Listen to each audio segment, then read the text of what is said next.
গত এক মাস ধরে ফেরদৌসের খোঁজ কোথাও পাচ্ছেন না ঋতুপর্ণা। কিন্তু ফেরদৌসকে কেন খুঁজছেন ঋতুপর্ণা?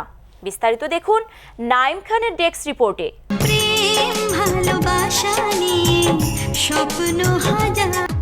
ঢাকাই সিনেমার এ নায়কের বেশ ঘনিষ্ঠ বন্ধু পশ্চিমবঙ্গের অভিনেত্রী ঋতুপর্ণা সেনগুপ্ত বাংলাদেশের মাটিতে পা রাখলেই ফেরদৌসের বাড়িতে ঘুরতে যান ঋতুপর্ণা।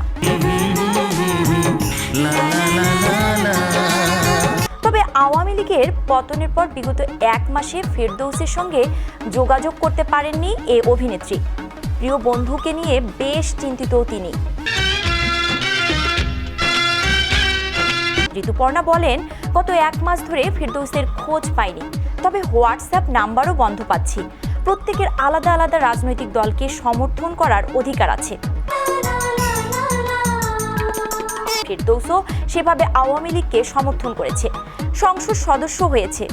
আমি জানার বহু চেষ্টা করেছি সে এখন কেমন আছে, কোথায় আছে। কেউ যদি আমাকে জানাতে পারেন চিন্তামুক্ত হতাম। ওর জন্য খুব কষ্ট পাচ্ছি।